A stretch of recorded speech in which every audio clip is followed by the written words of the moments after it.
အားလုံးမင်္ဂလာပါကိုက YouTube မြန်မာ channel ကနေကြိုဆိုလိုက်ပါတယ်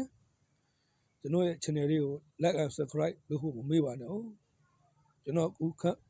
ခံမှန်းပေးမှာကတော့ဘွန်ဒက်လီဂါပွဲတစ်ပွဲဖြစ်တဲ့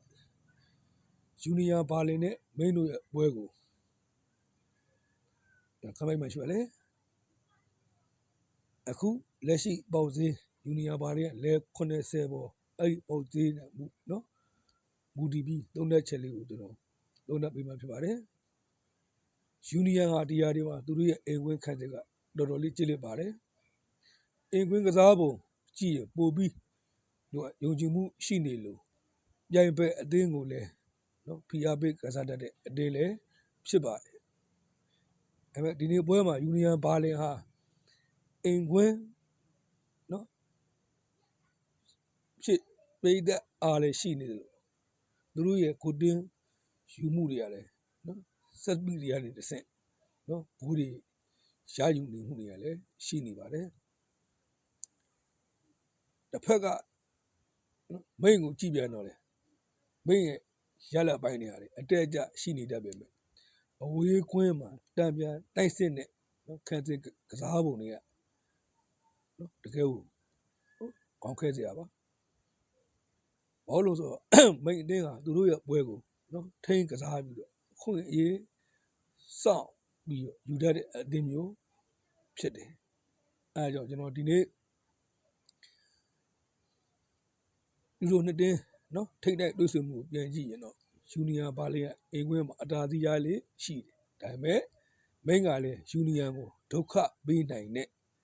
နော်မှတ်တမ်းကောင်းတွေနော်ရှိတယ်ဒါတော့ဒီပွဲကအကျိတ်နဲ့ရှိမှသိကြပါတယ်ဒီပေါက်ဈေးအရာသူတို့တင်းကိုကျွန်တော်သုံးသက်ပေးရရင်ဖြင့်ကိုအများကြီးထွက်ပေါ်မှုပွဲမျိုးတက်ခံစင်းတဲ့ကွင်းလေတိုက်ပွဲဖြစ်ဖို့များပါတယ်ယူနီယံအိမ်ကွင်းအားတာချက်နဲ့ဖီကစားမှာဖြစ်ပေမဲ့မိန်ရဲ့ခံစစ်ကစားပုံကိုဘယ်လိုထိုးဖောက်မလဲဆိုတာကအဆုံးဖြတ်ဖြစ်သွားပါလိမ့်မယ်အားကြောင့်ယူနီယံဘာလင်ဟာအနေငယ်အတားစီးရနိုင်ပြီးမဲ့ဒီတို့မဟုတ်ဒီပွဲမှာနော်ကိုနေသွားဖို့လေများပါတယ်အဲကြောင့်ဒီပွဲမှာကျွန်တော်ကြိုက်တာကတော့မိန်နဲ့ကျွန်တော်ကိုအောက်ကို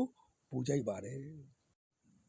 နောက်တစ်ပွဲကတော့ဖရိုင်ဘတ်နဲ့ဟမ်ဘတ်တို့ရဲ့ပွဲဖြစ်ပါတယ်ဒီနှစ်တင်းဟာလေနော်ဂျာမန်ဘွန်ဒက်လီဂါဘောလုံးပွဲတွေမှာတော့နော်ပြည်ဆိုင်မှုရှိတဲ့အသင်းကြီးနှစ်တင်းပါပဲအဲကြောင့်ဖရိုင်ဘတ်ကိုစပြောရရင်ဖရိုင်ဘတ်ကသူတို့အိမ်ကွင်းမှာဆိုရင်တီးဝက်အလွန်အားကောင်းတဲ့အတင်းလည်းဖြစ်တယ်ဒါအိမ်ကွင်းဖြစ်တဲ့လျောက်ခံစစ်ကလည်းအရန်ကြည့်လက်တယ်လို့ကွန်းလယ်ပိုင်းကလည်းနော်ဘောလုံးဖြောင်းဝေမှုတည်ငြိမ်တဲ့အတင်းလည်းဖြစ်လာတယ်ဒါကဖရိုင်ဘတ်အနေနဲ့ဟမ်ဘတ်ကတော့တိုက်စစ်ကိုဦးစားပေးတဲ့အသင်းအနေနဲ့မှာပါပါတယ်နော်တိုက်စစ်ကစားသမားတွေလည်းနော်ရှိတဲ့လောက်ရှိနေတဲ့အသင်းလည်းဖြစ်ပါတယ်ဟမ်ဘတ်အနေနဲ့ကတော့အဝေးကွင်းမှာဆိုရင်ခက်တဲ့ဘိုင်းကအမှားယွင်းတွေရှိတတ်တယ်ဒါကိုဖရိုင်ဘတ်ကအသုံးချသွားနိုင်တယ်လို့ယူဆပါတယ်နော်ယူဆရတယ်နော်ယူဆနိုင်တယ်ပေါ့ဘာလို့လဲဆိုတော့ဖရိုင်ဘတ်ကပွဲကိုထိန်းချုပ်ပြီးတော့စနစ်တကျတိုက်စစ်ဆင်သွားနိုင်တယ်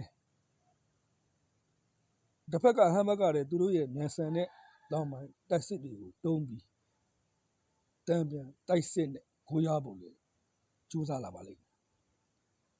ဒါပေမဲ့ဖရိုင်ဘတ်ရဲ့ကစားသမားစုဖွဲ့မှု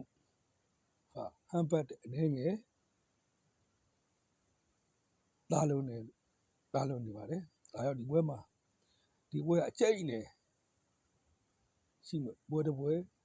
ဖြစ်လာနိုင်တယ်ဒါကြောင့်ဖရိုင်ဘတ်ရဲ့နော်အိမ်ကွင်းကြည့်လက်မှုနဲ့ကစားပုံကြောင့်ဖရိုင်ဘတ်ကအနိုင်ရသွားနိုင်ဒါကျွန်တော်ကအသင်းအနေနဲ့ဖရိုင်ဘတ်ကိုကြိုက်ပါတယ်ဖရိုင်ဘတ်ကိုကြိုက်ပါတယ်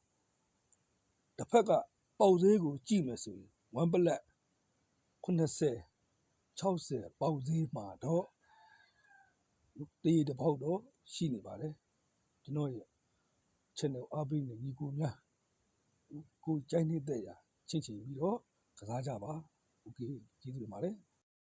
โอเคနောက်တစ်ပွဲကတော့ item ဟိန်းနဲ့ကိုလုံးပွဲဖြစ်ပါတယ်ဒါဒီပွဲအားလည်းပဲကိုလုံးဟာလေ30လို့ပေါက်ထားပါတယ်အဲ့မှာကြည့်ရပါရှင် item ရဲ့အသင်းဟာနော်ကစားရင်စနစ်တကျကစားတတ်တဲ့အသင်းတွေနဲ့ဖြစ်ပါတယ်အထူးသဖြင့်အင်ကွင်းမှာဆိုရင်ကစားသမားတွေရဲ့စိတ်သက်ပိုင်းဟာနော်စုဖွဲ့မှုကောင်းတယ်နော်ကစားဟန်လည်း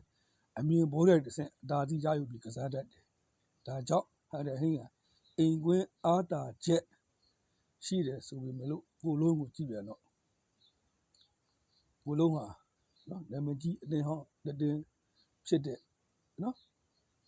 ဖြစ်ခဲ့ပါတယ်ဒါကြောင့်တိုက်စစ်ပိုင်းမှာမြန်ဆန်တဲ့ကစားသမားတွေရှိတယ်နော်ဒါပေမဲ့သူတို့ရဲ့အဓိကအားနည်းချက်ကတော့ခံစစ်ပိုင်းတည်ငြိမ်မှုမရှိတာတွေတွေ့ရတယ်ကွင်းလည်ထချုံနိုင်မှု